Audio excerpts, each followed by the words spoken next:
I learned in this letter that Don Pedro of Aragon comes this night to Messina. He was very near by this. He was not 3 leagues off when I left him. Have you lost many gentlemen in this action? But few of any sort, and none of name. A victory is twice itself when the achiever brings home full numbers. I find the prince hath bestowed great honor on a young Florentine called Claudio. Much deserved on his part, and equally remembered by Don Pedro. He hath borne himself beyond the promise of his age, doing the figure of a lamb that feasts of a lion. He hath indeed better expectation than you must expect of me to tell you how. He hath an uncle in Messina that will be very much glad of it. I have already delivered him letters, and there appears to be much joy in him, even so much that joy itself could not be modest enough without a badge of bitterness. Did he break out into tears? In great measure. A kind overflow of kindness. There are no faces truer than those so washed. It is better to weep at joy than joy at weeping. I pray you, is Signor Montanto returned from the wars or no? I know none of that name, lady. There was none such in the army of any sort. Well, what is he you ask for, niece? My cousin means Signor Benedict of Padua. Oh, he's returned, and as pleasant as ever he was. He set up his bills here in Messina and challenged Cupid at the flight, and my uncle's fool, reading the challenge, subscribed for Cupid and challenged him at the bird bolt. I pray you, how many hath he killed and eaten in these wars? Or how many hath he killed, for indeed I promise to eat all his killing. Faith, niece, you tax Signor Benedict too much. But he'll be meet with you soon enough, I doubt it not. He done good service in these wars, lady. You had musty victual, and he hath hope to eat it. He is a very valiant trencherman. He hath an excellent stomach. And a good soldier too, lady. And a good soldier to a lady, but what is he to a lord? A lord to a lord, a man to a man, faced with all honorable virtue. Oh, it is so indeed. He is no less than a stuffed man, but for the stuffing, well, we are all mortal. You must not, sir, mistake my niece. There's a kind of merry war betwixt her and Signor Benedict. They never meet, but there's a skirmish of wit between them. Alas, the man gets none by that. In our last conflict, 4 of his 5 wits went halting off, so now is the whole man governed by 1. So, if he have meat enough to keep himself warm, he must bear it as a comparison between himself and his horse, for it is all the wealth he hath left to be known a reasonable creature. I pray you, who is his companion now? He hath every month a new sworn brother. Is it possible? Very easily possible. He wears his faith as the fashion of his cap, it e'er changes with the next block. I see, lady, he is not in your book. No, and if he were, I would burn my study. But I pray you, who is his companion? Is there no young square will make a voyage with him to the devil? He's in the company of the right noble Claudio. Oh, Lord, he will hang upon him like a disease. He is sooner caught than the pestilence, and the taker runs presently mad. Oh, God help the noble Claudio. If he hath caught the Benedict, it will cost him 1,000 pounds ere he be cured. I will hold friends with you, lady. Do, good friend. You will never run mad, niece. No, not till a hot January. Oh, Don Pedro has approached. Signor Leonardo, you're come to meet your trouble. The fashion of the world is to avoid cost, yet you encounter it? Oh, never came trouble to my house in the likeness of your grace. For, trouble being gone, happiness should remain. But when you depart, sorrow remains and happiness takes its leave. Ah, you embrace your charge too willingly. I think this is your daughter. Her mother hath many times told me so. Were you in doubt, sir, that you asked her? Signor Benedict! No, for then you were a child. You have it full, Benedict. We may guess by this what you are, being a man. Truly the lady fathers herself. Be happy, lady, for you are like an honorable father. If Signor Leonardo be her father, she would not have his head on her shoulders for half of Messina, as like him as she is. I wonder you will still be talking, Signor Benedict. Nobody marks you. My dear Lady Disdain, are you yet living? Oh, is it possible that Disdain should die, while she hath such meat mood defeated as Signor Benedict? Courtesy itself must convert to disdain if you come in her presence. Then is courtesy a turncoat? But a certain high love of all ladies, so only you accept it. And I could find in my heart that I had not a hard heart, for truly I love none. A dear happiness to women. They would else have been troubled with a most pernicious suitor.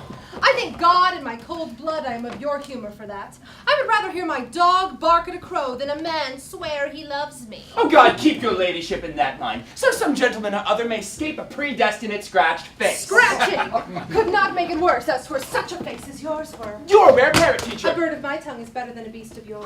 I would my horse have the speed of your tongue, and so good a continuer. But keep your way. In God's name, I have done. You always end with a jade's trick. I know you of old. this is the sum of all, Leonardo. Signor Claudio, Signor Benedict. My dear friend Leonardo hath invited you all. I tell him we shall stay at least a month, and he heartily prays that some occasion may detain us longer. I dare swear he is no hypocrite, but prays from his heart. If you swear, my lord, you will not be forsworn. I bid you welcome, my lord.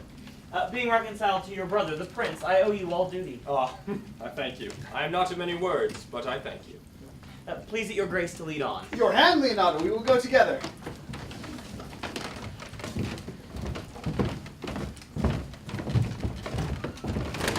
Benedict!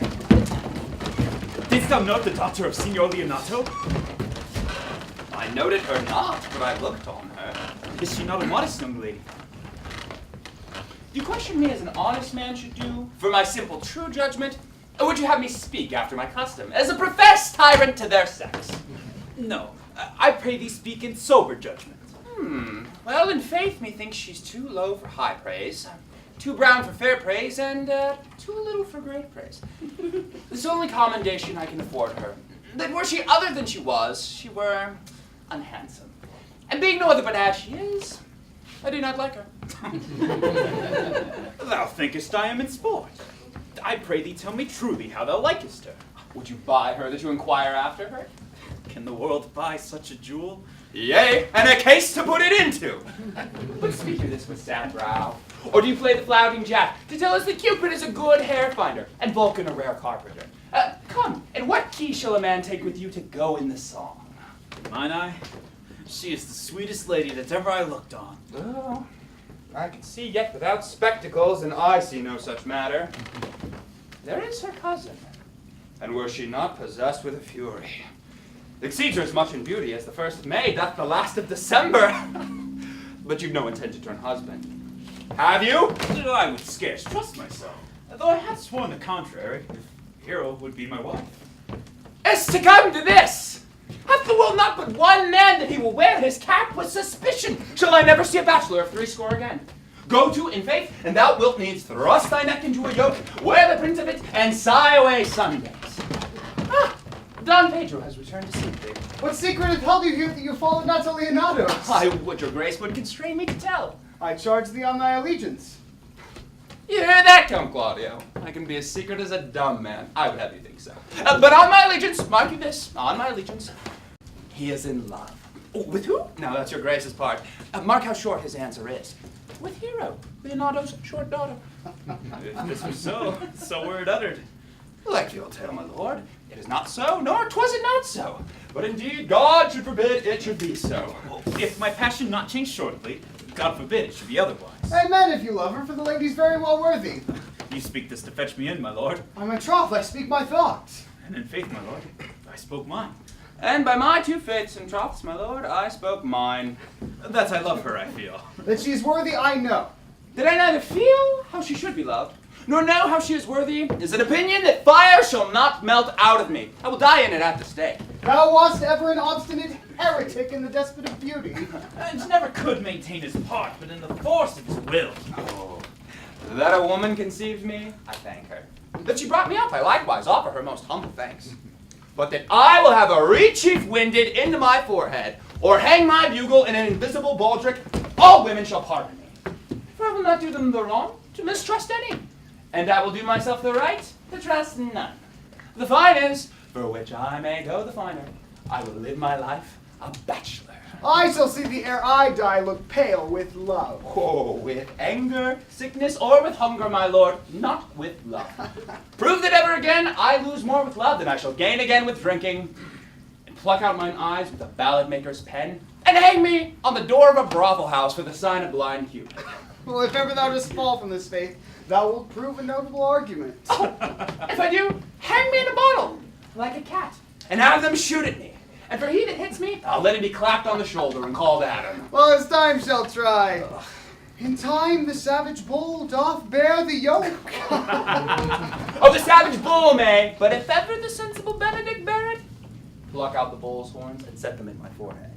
And let me be vilely painted, and in such great letters as they write, here is a good horse to hire. And under my sign, let them signify, here you may find Benedict, the married man. If this should ever happen, thou wouldst be horn mad. Nay, if Cupid had not spent all his quiver in Venice, thou wilt quake for this shortly. I will wish for an earthquake then too. Well, you will temporize with the hours. In the meantime, Signor Benedict, prepare me to Leonado's. Commend me to him. Tell him that I shall not fail him at supper, for I know he hath made great preparation.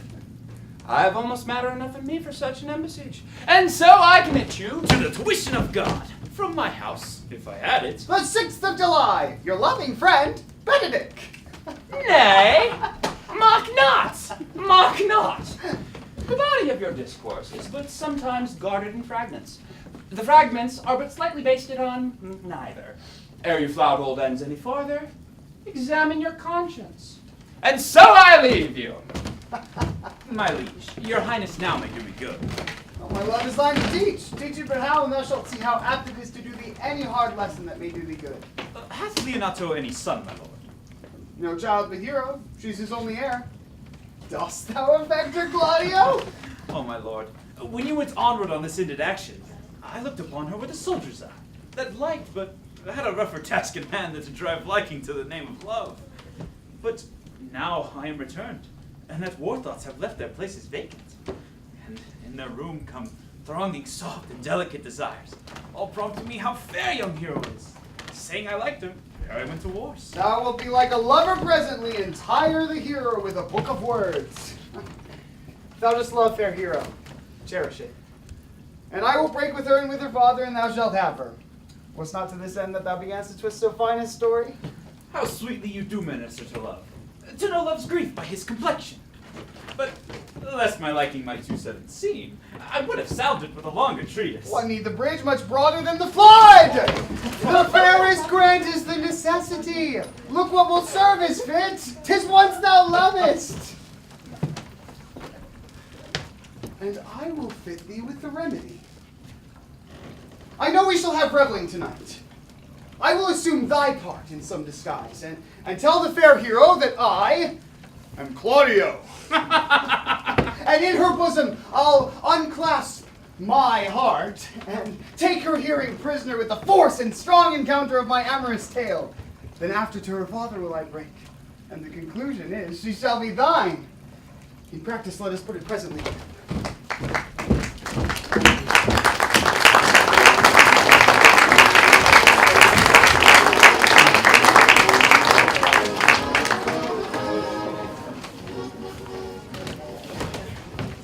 Now, brother.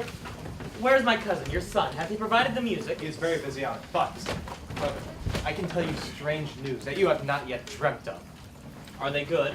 As the event stamps them, but they have a good cover. They show well outward. The prince and Count Claudio were walking around, and they were thus overheard by a man of mine.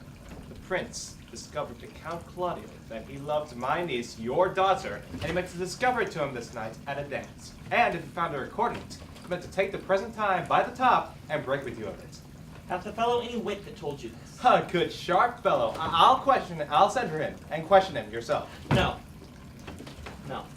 We will hold this as a dream until it appear itself. However, I will acquaint my daughter withal, that she may be better prepared to give an answer if, per adventure, this be true. Go you and tell her of it.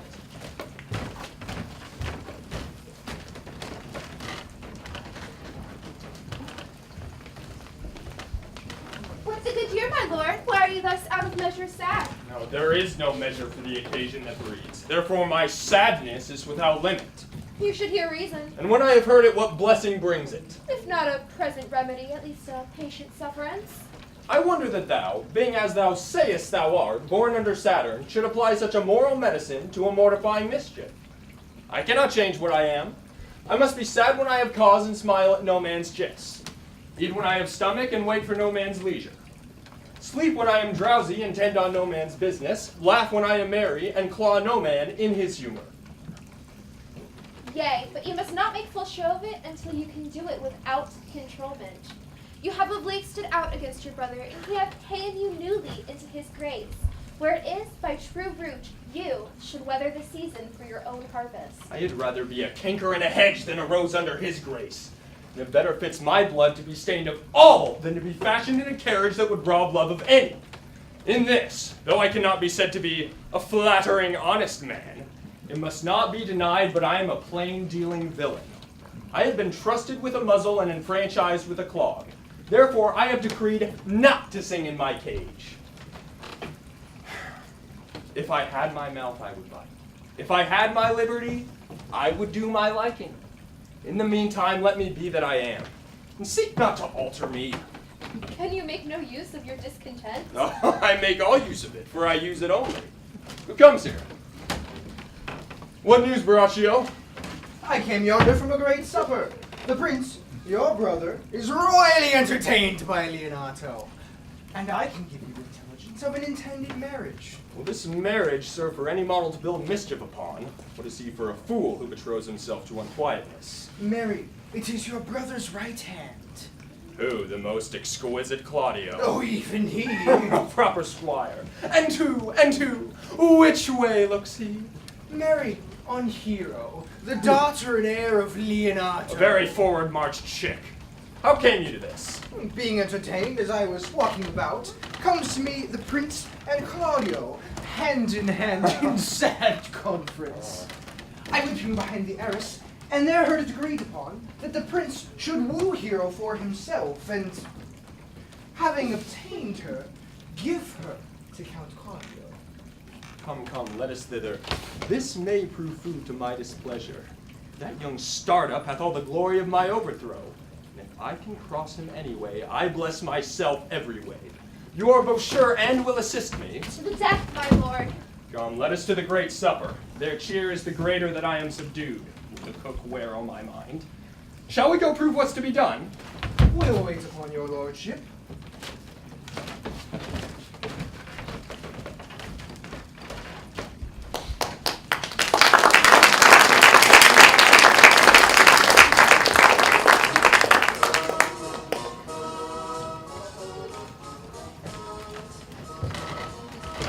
Was Count John at supper?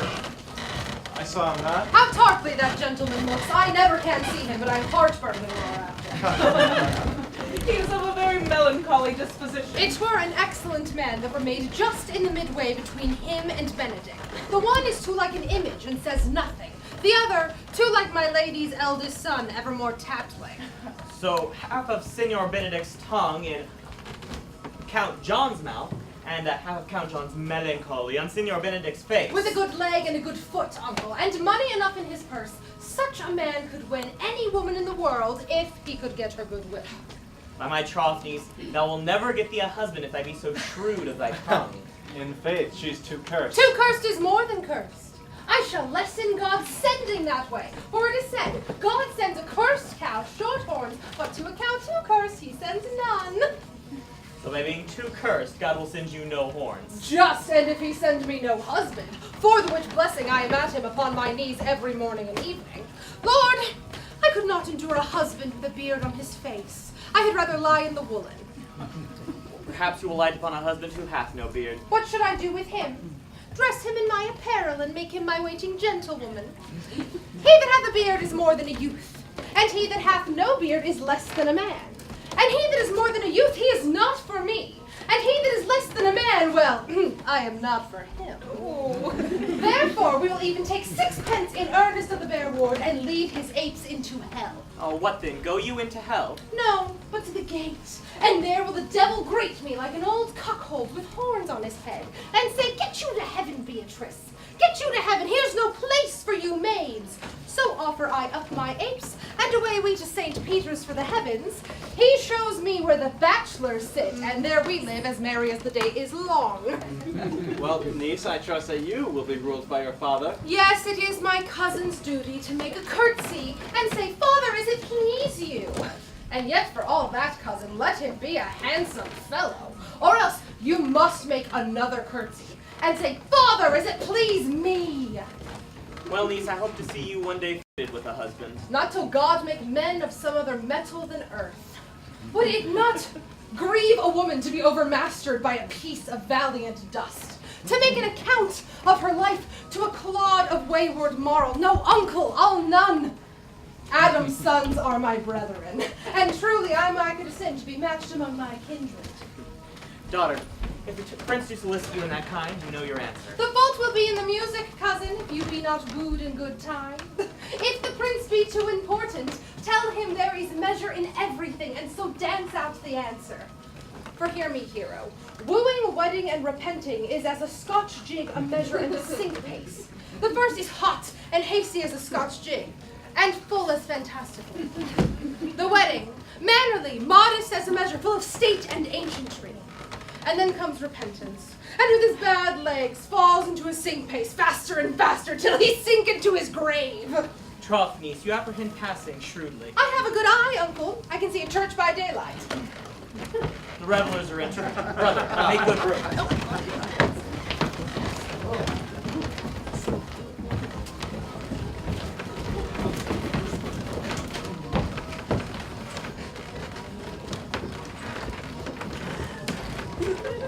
Lady! Lady! Will you walk about with your friend? So you walk softly and look sweetly and say nothing? I am yours for the walk, and especially when I walk away. With me in your company? I may so when I please. And when please you to say so. When I like your favor, for God defend a lute should be like the case. My visor is Philemon's roof. In the house is Job. Why then your visor should be thatched. Speak low if you speak low. I would that you did like me. Oh, so would not I, for your own sake. I have many ill qualities. Oh, which are some? I say my prayers aloud. Oh, I love you the better. May the hearers cry, Amen! Oh, God match me with a good dancer. And God keep him out of my sight when the dance is done.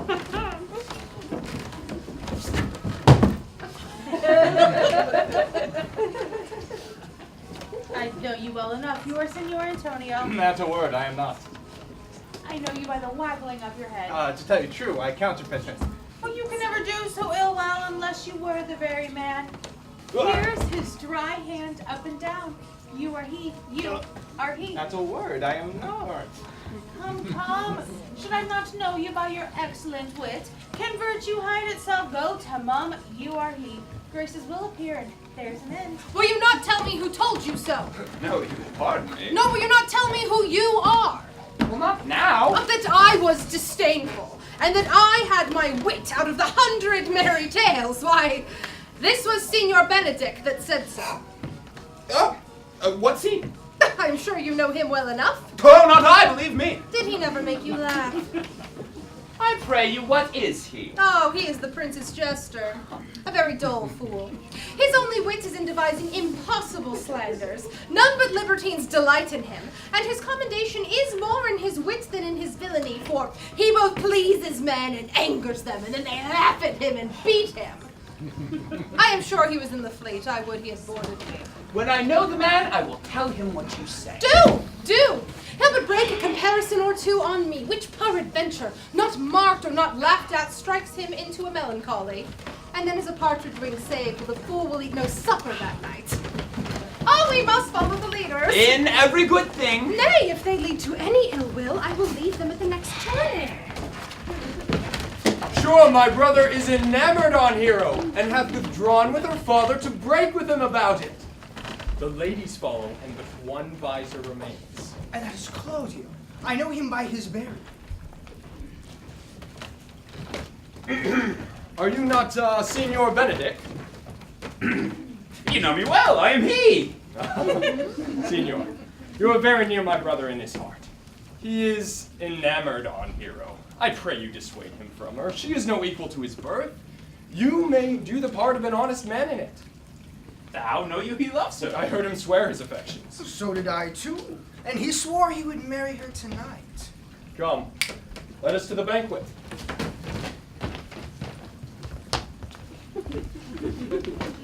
Thus answer I in name of Benedict. But hear these ill news with the ears of Claudio. 'Tis certain so the prince woos for himself. Friendship is constant in all other things, save in the office and affairs of love. Therefore, all hearts in love use their own tongues. Let every eye negotiate for itself. And trust in no agent, for beauty is a witch. Against whose charms fate melted into blood. This is an accident of hourly proof. which I mistrusted not. Farewell, therefore, hero. Count Claudio! Yea, the same. Oh, come, will you go with me? Whither? Why, to the next willow tree. About your own business, County. What fashion will you wear the garland of? About your neck, like a usurer's chain? Or under your arm, like a lieutenant's scarf? You must wear it one way, for the prince hath got your hero. I wish him the joy of her. Oh, that's spoken like an honest rover. So they sell bullocks. But did you think the prince would have served you thus? I pray you, leave me. You strike like the blind man. 'Twas the boy that stole your meat, and you'll beat the post? If it will not be, I'll leave you. Alas, poor hurt fowl. Now will he creep into sedges. But then my Lady Beatrice should know me and not know me. Huh. The prince's jester. And maybe I go under that title because I am married. Yea, but so I am apt to do myself wrong. It is the base, though bitter disposition of Beatrice that puts the world in her person, and so gives me out. Well, I'll be revenged as I may. Good signor, where is the count? Have you seen him? Troth, my lord, I played the part of Lady Fame. I found him here as melancholy as a lodge in a warren. I told him, and I think I told him true, that your grace got the goodwill of this young lady. I offered him my company to a willow tree, either to make him a garland, as being forsaken, or to bind him up a rod, as being worthy to be whipped. To be whipped? What's his fault? Why, the flat transgression of a schoolboy, who, at being overjoyed at finding a bird's nest, shows it his companion, and he steals it! Wilt thou make a trust a transgression? The transgression is in the stealer. Oh, yet it had not been amiss. The rod had been made, of the garland too. The garland for which he might have worn himself, and the rod he might have bestowed upon you. Was I take it have stolen his bird's nest? I will but teach them to sing and restore them to the owner. Well, if their singing answer your saying, my lord, by my faith, you say honestly.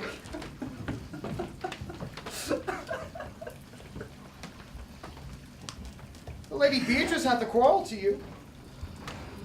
The gentleman who danced with her tonight told her she is much wronged by you. She misused me past the endurance of a buck! An oak, but with one green leaf on it, would have answered her. My very visor began to assume life and scold with her.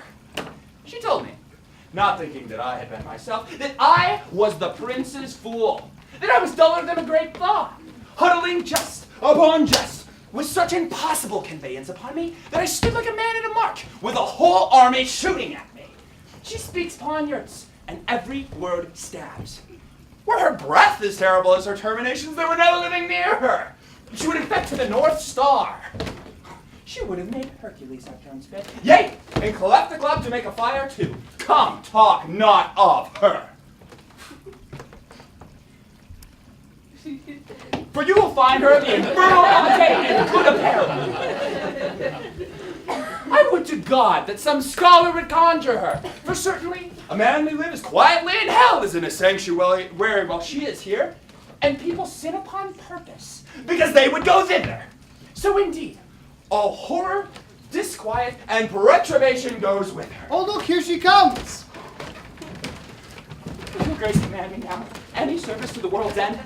I will go on the slightest errand you can devise to send me on to the Antipodes. I will fetch you a toothpicker from the farthest inch of Asia. Bring you the length of Prester John's foot. Fetch you a hair off the great champ's beard. Do you any embassy to the pygmies rather than hold 3 words conference with this harpy? You have no employment for me. None but to desire your good company. Oh God, sir. Here's a dish I love not. I cannot endure my lady tongue. Come, lady. Come. You have lost the heart of Signor Benedict. Indeed, my lord. He lent it me a while, and I gave him use for it. A double heart for his single one. Marry, once he won it off me with false dice. Therefore, your grace may well say I have lost it. Oh, you have put him down, lady. You have put him down. So I would not he should do me, my lord, lest I prove the mother of fools. I have brought the Count Claudio, whom you sent me to seek. Oh no, Count. Wherefore are you sad? Not sad, my lord. How then? Sick? Neither, my lord. The count is neither sad, nor sick, nor merry, nor well, but civil count. Civil as an orange, and something of that jealous complexion. In faith, lady, I think your blazon to be true. Though I'll be sworn, if he be so, his conceit is false. Look, Claudio, I have wooed in thy name, and fair hero is won. I broke with her father, and his goodwill obtained. Name the day of marriage, and God give thee joy. Count, take of me my daughter, and with her my fortunes. His grace made the match, and all grace say amen to it. Speak, Count, 'tis your cue. Silence is the perfectest herald of joy. I were but little happy if I could say how much. Lady, as you are mine, I am yours. I give myself to you, and dote upon the exchange. Speak, cousin. Or if you cannot speak, stop his mouth with a kiss, and let not him speak either. In faith, lady, you have a merry heart. No, indeed, my lord. I thank his poor fool who keeps on the windy side of care. My cousin tells him in his ear that he is in her heart. And so she doth, cousin. Ah, Lord for alliance. Thus goes everyone in the world but I, and I am sunburnt. I will sit in the corner and cry hey ho for a husband. Lady Beatrice, I will get you one. No, I would rather have one of your father's getting. Hath your grace ne'er a brother like you? Your father made excellent husbands, if a maid could come by them. Will you have me, lady? No,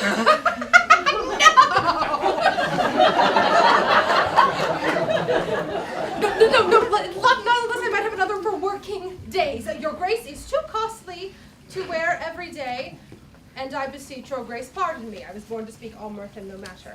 Your silence most offends me. And to be merry best becomes you, for 'tis certain you were born in a merry hour. 'Tis so, my lord. My mother cried, but then a star danced, and under that was I born. Cousins, God give you joy. Niece, will you look into those things I told you of? I cry you mercy, uncle. By your grace's pardon. My troth, a pleasant-spirited lady. Indeed.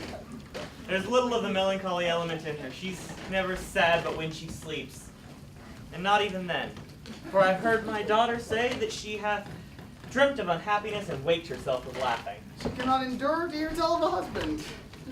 Oh, by no means, my lord. She mocks all her wooers out of suit. She were an excellent wife for Benedict.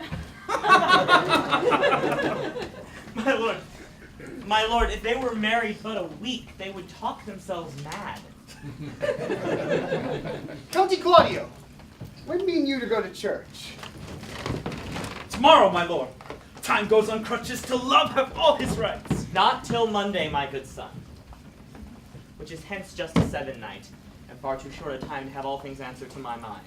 Come, you hang your head at so long a breathing, but Claudio, I warrant thee, the time shall not go dully by us. I will, in the interim, undertake one of Hercules' labors, which is to bring the Lady Beatrice and Signor Benedict into a mountain of affection, the one with the other. I would fain have it a match.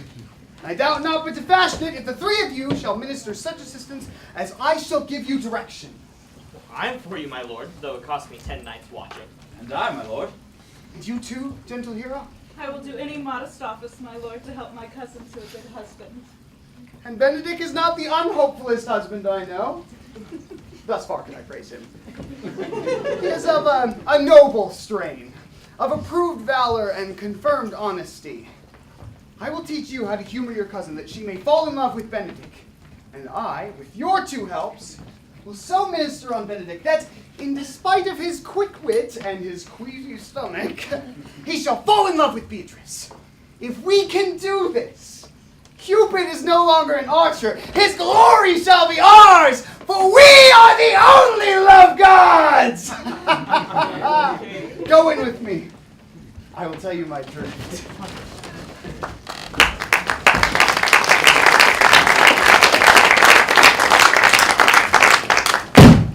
It is so. Count Claudio shall marry the daughter of Leonardo. Yea, my lord, but I can cross it. Any bar, Any cross, any impediment would be medicinable to me. I am sick and displeasure to him, and whoever comes athwart his affection ranges evenly with mine. How canst thou cross this marriage? Not honestly, my lord, but so covertly that no dishonesty shall appear in me. Show me briefly how. I think I told your lordship a year since how much I am in favor of Margaret, the waiting gentlewoman to Hero. I remember. I can, at any unseasonable instant of the night, appoint her to look out at her lady's chamber window. What life is in that to be the death of this marriage? The poison of that lies in you to tender. Go you to the prince, your brother. Spare not to tell him that he hath wronged his honor in marrying the renowned Claudio, whose estimation you do mightily uphold, to a contaminated stale, such a one as Hero. Well, what proof shall I make of that? Proof enough to misuse the prince. To vex Claudio. To undo Hero. And kill Leonato. Look you for any other issue? Only to despite them I would endeavor anything. Go then. Find me a meet hour to draw Don Pedro and Count Claudio alone. Tell them that you know that Hero loves me. And tend a kind of zeal both to the prince, your brother, and his friend, who's in love of your brother's honor, who hath made this match, and his friend's reputation, who is most like to be cozened by the semblance of a maid that you have discovered thus. They will scarcely believe this without trial. Offer them instances that shall bear no more likelihood than to see me at her lady's chamber window, to hear me call Margaret Hero, to hear Margaret term me Baraccio. Do this the night before the intended wedding, and I will so fashion the matter that Hero shall appear absent, and there shall be such seeming truth of Hero's disloyalty that jealousy shall be called assurance, and all of the preparation overthrown. Throw this to what adverse issue it can. I will put it into practice. Be cunning in the working of this, and thy fee is 1,000 ducats. Be constant in thine accusation, and my cunning will not shame me. I will go presently to learn the day of marriage.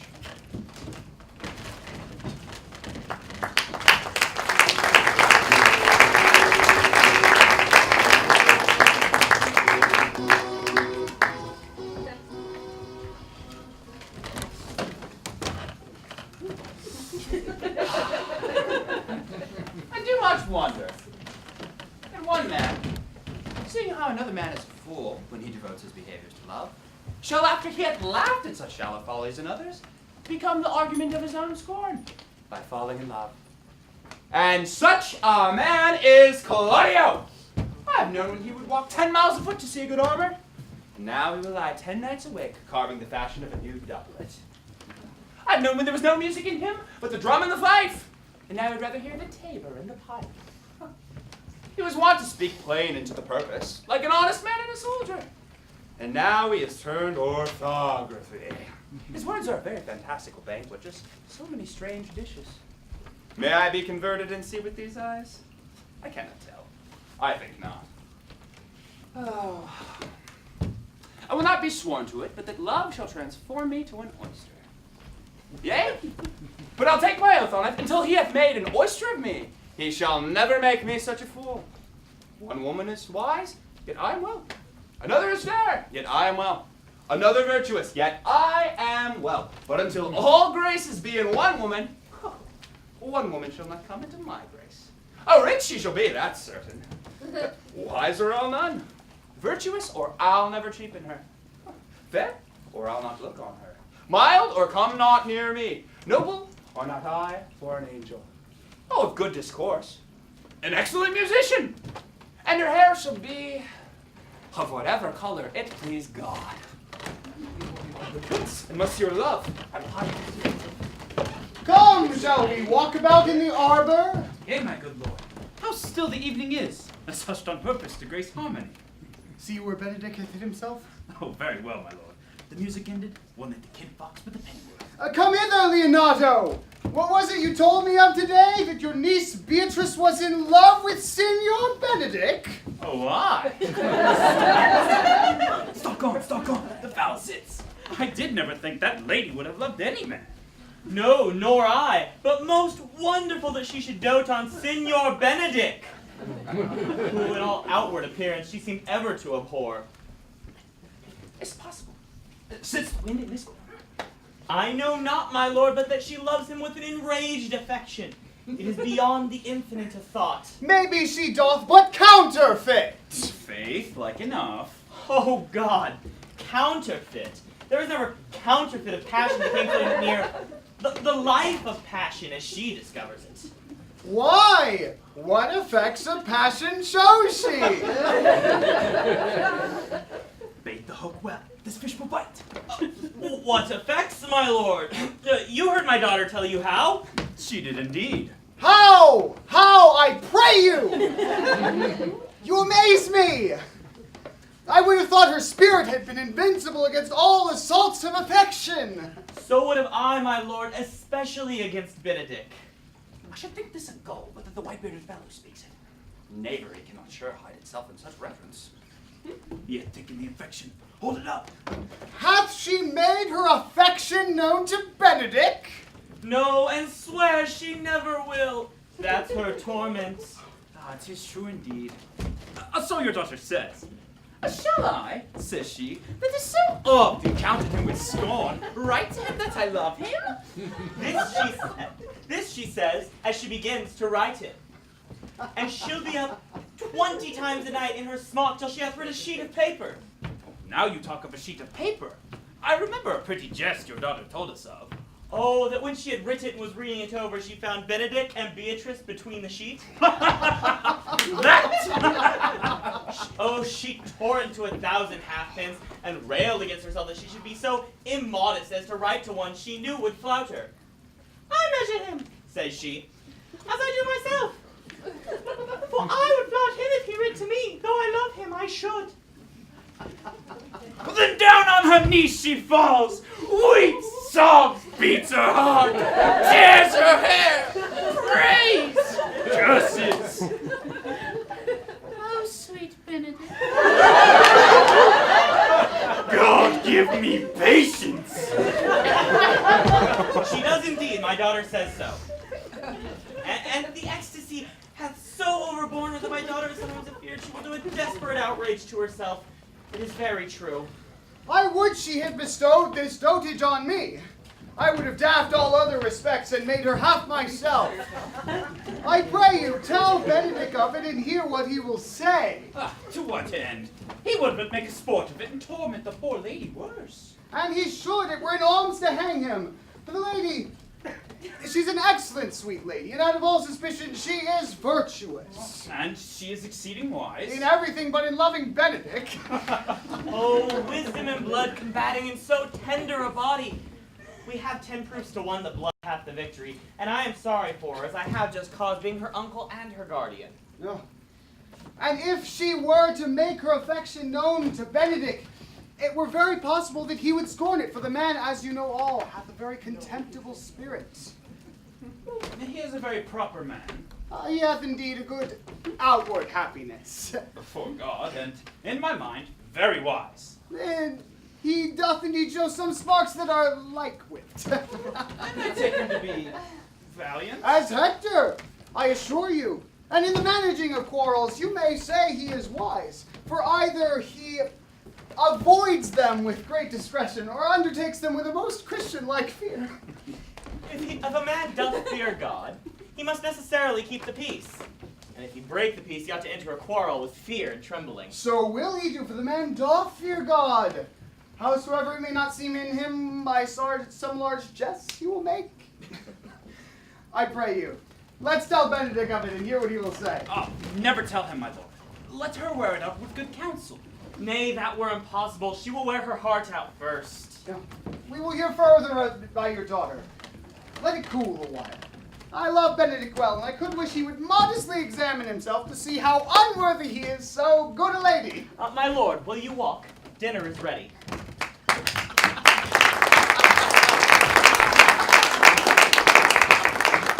If you do not dote on her upon this, I will never trust my expectation. Now must the same net be spread for her, and that must your daughter and her gentlewomen carry. The sport will be when they hold one an opinion of another's dotage, and no such matter. That is the scene I would see, which will be merely a dumb show. Let us send her to call him into dinner.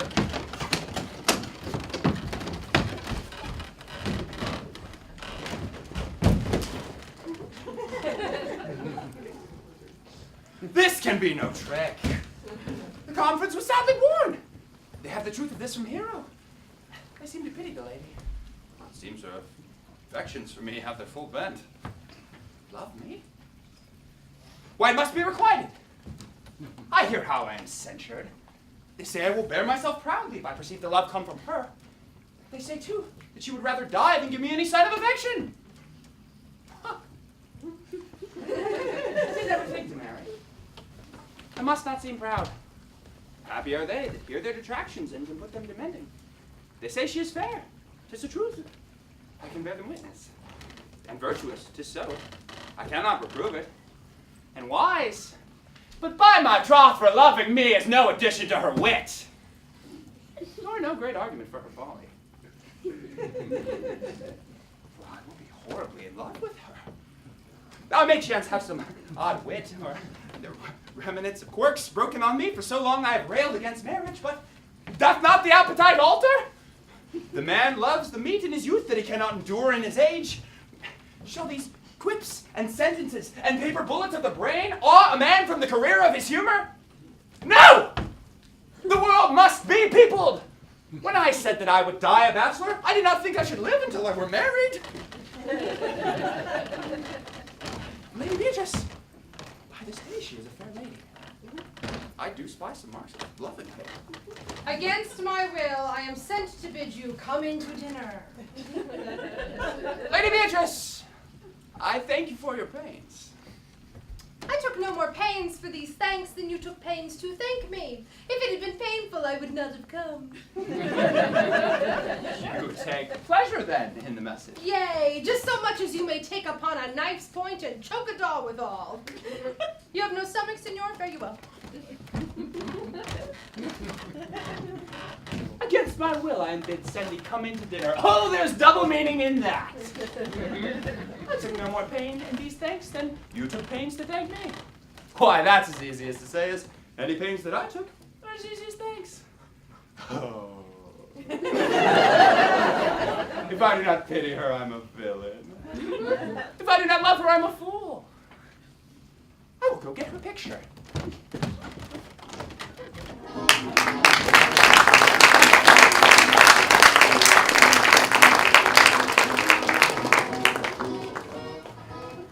Good Margaret, run thee to the parlor.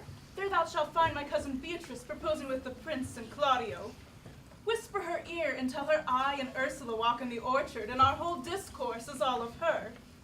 Say that thou overheardest us, and bid her steal into the pleached bower, where honeysuckles ripened by the sun forbid the sun to enter, like favorites made proud by princes that advance their pride against the power that bred it. There she will hide her to listen our propose. This is thy office. Bear thee well in it and leave us alone. I will make her come, I warrant you presently. Now, Ursula, when Beatrice doth come, as we do trace this alley up and down, our talk must only be of Benedick. When I do name him, let it be thy part to praise him more than ever man did merit. Of this talk is little Cupid's crafty arrow made, which only wounds by hearsay. Now begin, for look where Beatrice like a lapwing runs close to the ground to hear our conference. The pleasant angling is to see the fish as she cuts her golden oar through the silver stream and greedily devours the treacherous bait. So angle we now for Beatrice, who even now is crouched in the woodbine coverture. Fear you not my part of the dialogue. Then go we near her, that her ear lose nothing of the false sweet bait that we lay for it. No, truly, Ursula, she is too disdainful. I know her spirits are as coy and wild as haggards of the rock. But are you so sure that Benedict loves Beatrice so entirely? So says the prince and my new troth with Lord. And did they bid you tell her of it, madam? They did entreat me to acquaint her of it, but I persuaded them if they loved Benedict to wish him wrestle with affection, and never to let Beatrice know of it. Then why did you so? Doth not the gentleman deserve so full a bed as ever Beatrice were to couch upon? Oh, God of love, I know he doth deserve as much as may be yielded to a man, But nature never framed a woman's heart of prouder stuff than that of Beatrice's. Disdain and scorn ride sparkling in her eyes, misprizing what they look on, and her wit values itself so highly that to her all matter else seems weak. She cannot love, nor take no shape, nor project of affection. She is so self-endeared. Sure, I think so, and therefore it certainly would be good. She does not know of his love, lest she make a sport of it. Why, you speak truth. I never yet saw man, how wise, how noble, young, how rarely featured. But she would spell him backwards. If fair-faced, why she would swear the gentleman should be her sister. If black, why nature drawing of an antic made of foul blot. If tall, a lance ill-headed. If low, an agate very vilely cut. If speaking, why a vein blown with all winds. If silent, why a block moved with none. So turns she every man the wrong side out, and never gives to truth and virtue that which simpleness and merit purposes. Sure, such carving is not commendable. No, not to be so odd and from all fashion, as Beatrice's cannot be commendable. But who dare tell her so? If I should speak, why she would mock me into air. Oh, she would laugh me out of myself, press me to death with her wit. Therefore let Benedick, like a covered fire, consume away in size, waste inwardly. For it were a better death than die with mocks, which is as bad as die with tickling. Yet tell her of it, madam. Hear what she will say. No, rather I will go to Benedick and counsel him to fight against his passion. And truly I'll devise some honest slanders to stain my cousin with. One doth not know how much an ill word may empoison liking. Oh, do not do your cousin such a wrong. She is not one without true judgment. Having so swift and excellent a wit she is prized to have, as to refuse so rare a gentleman as Signor Benedick. He is the only man of Italy. Always accepted my dear Claudio. I pray you not be angry with me, madam, speaking my fancy, but Signor Benedick, for shape and valor, for bearing and argument, goes foremost in report through Italy. Indeed, he hath an excellent good name. And did he earn it, or ere he had it? When are you married, madam? Why, every day tomorrow. Come, go in, and I'll show thee some attires, and have thy counsel which is the best to furnish me tomorrow. She is limed, I warn you. We have caught her, madam. If it proves so, then loving goes by haps. Some Cupid kill with arrows, some with traps.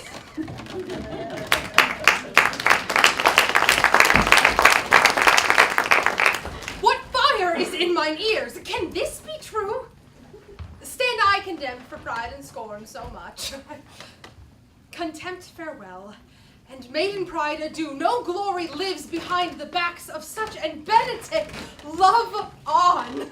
I will requite thee, taming my wild heart to thy loving hand. If thou dost love, my kindness will incite thee to bind our loves up in a holy band. For others say thou dost deserve, and I believe it better than reportingly.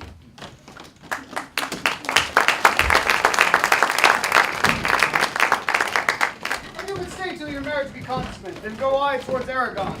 I'll bring you thither, my lord, if you'll vouchsafe me. Nay, that would be as great a soil in the new gloss of your marriage as to show a child his new coat and then forbid him to wear it. I will only be bold with Benedick for his company, for from the crown of his head to the sole of his foot he is all mirth. He hath twice or thrice cut Cupid's bowstring, and now the little hangman dare not shoot at him. He hath a heart as sound as a bell. His tongue is the clapper. For what his heart thinks, his tongue speaks. Gallants, I am not as I have been. Oh, so say I. Methinks you are sadder. Well, I hope he be in love. Hang him, truant. There's no true drop of blood in him to be truly touched with love. If he be sad, he wants money. Draw it! Hang it! You must hang it first, then draw it afterwards. What, sigh for a toothache? Where is but a humor or a worm? Well, everyone can master a brief, but he that hasn't. Yet say I, he is in love. There is no appearance of fancy in him. Unless it be a fancy that he hath the strange disguises as to be a Dutchman today, a Frenchman tomorrow, or to be in the shape of two countries at once as to be a German from the waist downward, all slops, or a Spaniard from the hips upward, no doublet. Unless he have a fancy to this foolery, as it appears he hath. He is no fool for fancy, as you would have it appear he is. if he be not in love with some woman, there is no believing in old signs. He brushes his hair all mornings. What should that bode? Hath any man seen him at the barber's? No, but the barber's men have been seen with him. And the old ornament of his cheek hath already stuffed tennis balls. Indeed, he looks younger than he did, by the loss of a beard. Nay, he rubs himself with civet. Can you smell him out by that? That's as much to say, the sweet youth's in love. The greatest note of it is his melancholy. And when was he wont to wash his face? Yea, or to paint himself, for the which I hear what they say of him. Nay, but his jesting spirit, which is now crept into a lute string and governed by stops. Indeed, that tells a heavy tale for him. Conclude, he is in love! Nay, but I know who loves him! That would I know too. I warrant one that knows him not. Yes, and in no conditions. And in despite all, dies for him. She shall be buried with her face upwards. Yet this is no cure for the toothache. Come, old senor. Walk aside me. I've studied 8 or 9 wise words to speak to you, which these hobby horses must not hear. For my life. For my life to break with him about Beatrice. Oh, 'tis even so. Hero and Margaret have by this played their parts with Beatrice, and then the two bears will not bite one another when they meet. My lord brother! Oh, God save you. Good even, brother. If your leisure served, I would like to speak with you. In private? If it please you, yet Count Claudio may hear, for what I would speak of concerns him. What's the matter? Means your lordship to be married tomorrow. You know he does. I know not that, when he knows what I know. If there be any impediment, I pray you discover it. You may think I love you not. Let that appear hereafter, and aim better at me, by that I now will manifest. For my brother, I think he holds you in dearness apart, and hath hope to effect your ensuing marriage. Surely suit ill spent and labor ill bestowed. Why, what's the matter? I came hither to tell you, and circumstances shorten, for she has been too long a talking of. The lady is disloyal. The who? Hero? Even she. Leonardo's hero, your hero, every man's hero. Disloyal? The word is too good to paint out her wickedness. I could say she were worse. Think you of a worse title, and I will fit her to it. Wonder not till further warned. If you come but with me tonight, you will see her chamber window enter, even on the night before her wedding day. If you love her, then tomorrow wed her, but it would better fit your honor to change your mind. May this be so? I dare not think it. If you dare not trust that you see, confess not that you know. If you come with me, I will show you enough, and when you have seen more and heard more, proceed accordingly. If I shall see anything tonight why I should not marry her, tomorrow, in the congregation where I shall wed, there will I shame her.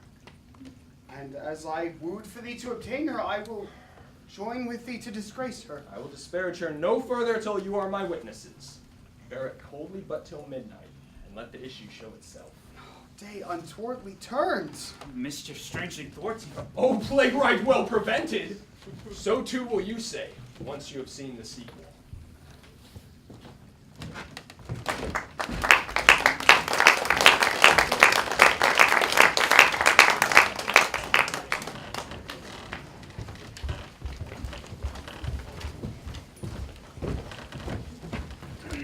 Are you good men and true? Yea, or else 'twere pity they should suffer salvation, body and soul. Nay, that were a punishment too good for them if they should have any allegiance to him, being chosen for the prince's watch.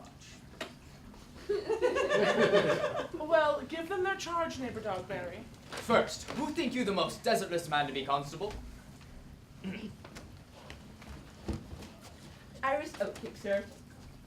Or George Seacle, for they can read and write. Sir. Come hither, neighbor. Seacle. God hath blessed you with a good name, and to write and read comes by nature, but to be a well-favored man is a gift of fortune. Which Master Constable? You have, I knew it would be your answer. And for your favor, why, give God thanks, but make no boast of it. And for your writing and reading, let that appear when there is no need for such vanity. You are thought here to be the most senseless and fit man for a constable of the watch. Therefore, bear bear you the lantern. The lantern. This is your charge. You are to comprehend all vagrant men and bid any man stand in the prince's name. How if he will not stand? Why then, let him go, and presently call the rest of the watch together, and thank God you are rid of a knave. If he will not stand when he is bidden, he is none of the prince's subjects. True, and you are to meddle with none other than the prince's subjects. Also, the watch are to make no noise in the streets, for the watch to babble and to talk is most tolerable and not to be endured. We would rather sleep than talk. We know it belongs to a watch. Why, you sound like a most ancient and quiet watchman, for I do not see how sleeping should offend. Only have a care that your bills be not stolen. Why, then, you are to call all the alehouses and bid those who are drunk. Get them to bed. How if they will not? Why, then let them alone till they are sober. If they make you not, then the better answer. You may say they were not the men you took them for. Well, sir. If you meet a thief, you may suspect him by virtue of your own office. But the less you meddle or make with this kind of men, the more is for your honesty. If we know him to be a thief, shall we not lay hands on him? Truly, by your office you may, but I think they that touch pitch will be defiled. The most peaceable way for you, if you do take a thief, is to let him show himself what he is and steal out of your company. You have always been called a merciful man, partner. Truly, I would not hang a dog by my will, much more a man who hath any honesty in him. If you hear a child cry out in the night, you must call to the nurse and bid her still it. How if the nurse be asleep and will not hear us? Oh, why then depart in peace, and let the child wake her with crying. For the ewe that does not answer the lamb when it baas will never hear the calf when it bleats. 'Tis very true. This is the end of your charge, constable. You are to present the prince's own person. And if you meet the prince in the night, you may stay here. Nay, by her lady, I think he cannot. 5 shillings to one on it. Any man who knows the statutes, he may stay here. Mary, not if the prince be not willing, for the watch ought to offend no man, and it is an offense to stay a man against his will. By her lady, I think it be so. Well, masters, good night. If there be any matter of weight chances, call up me. Keep your fellows' counsels and your own, and good night. Come, neighbor.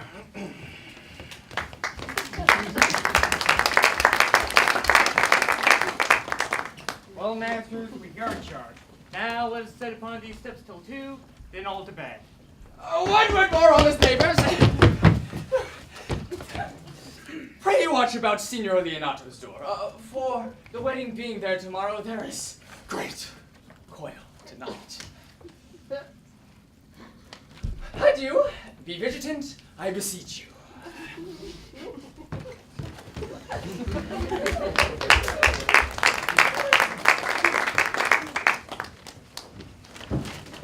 What, Conrad? Peace, stir not. Conrad, I say! Here, man. I am at thy elbow. Mass, my elbow itch. I thought there would a scab follow.